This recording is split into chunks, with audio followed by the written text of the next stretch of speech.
Okay, so we're going to take a look at what happens when a person doesn't set boundaries. Some common responses would be the person may feel confused, they may feel depressed, they may feel a lack of control, they might feel used or taken advantage of or not appreciated. So those are some things that a person might experience when they don't set boundaries.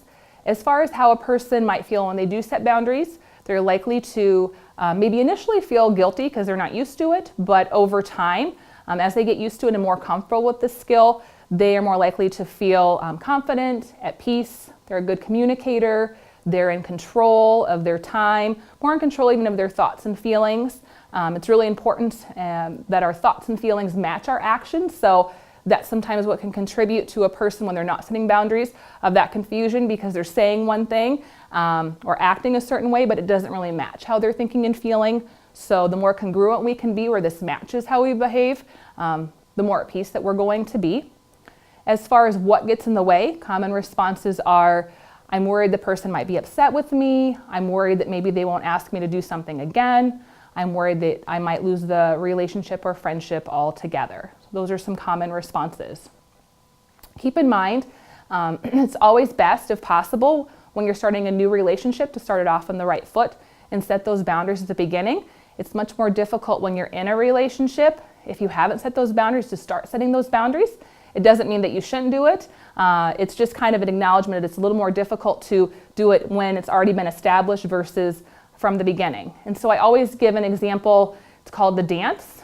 And so you have a dance with each person in your life. It's a different dance and different dynamic with each person, with maybe your mom or your dad or your sister, brother, coworker, close friend. There's a different dynamic. And if you decide to change the steps, which means maybe you start to be more assertive and you start to set more boundaries, and the other person's not used to that, they're probably going to be a little confused, thrown off, and what will happen is you'll start kind of step on each other's toes, become a little awkward and uncomfortable because they're kind of like, what happened to this dance? This is the dance that I'm used to, this is the dynamic I'm used to. And so when you change up those steps, there's going to probably be some resistance, so you can anticipate that. It doesn't mean that you shouldn't change it to a newer, healthier dance. What it means, though, is that it might take the person a while to adjust.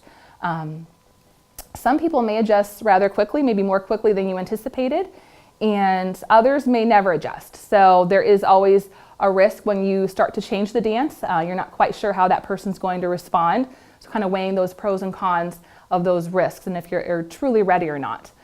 What I will say, though, is that if there is fear in changing the steps and anticipation that things won't work out or that person might leave, that may tell us something about their relationship, that maybe it's not healthy if you feel like you can't truly be yourself and be authentic and real with that person, or they might reject you or leave. So while it can be scary, it can also reveal the truth about how healthy or unhealthy that relationship is. I think we all have people in our life that maybe we feel more comfortable setting boundaries with, and there's a reason for that. We probably know that they're going to respect our opinions and views and beliefs, even if they differ from their own. And then there's individuals who we feel a little bit more hesitant or resistant to do that because there might be a fear of how they respond. And again, that reveals something to us about the relationship. So again, weighing those pros and cons of, do I want to stay in a relationship where I feel like I can't fully be myself and fully be authentic? Am I ready to take that risk or not? And that's just a decision that everyone kind of has to decide on their own on an individual basis. So a little bit, like I said, about the dance there and that dynamic and changing those steps. Some other things to keep in mind: it can be difficult to set boundaries, maybe more so.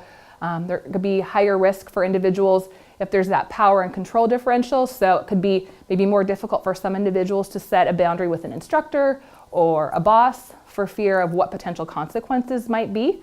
Yet I've had other individuals say that they have a harder time setting boundaries with those they are closest to because they see it as a higher risk of losing that relationship, people they're closest to versus people that they're not as close to. So that's something somebody had brought up recently too. So there's just, differences with each individual.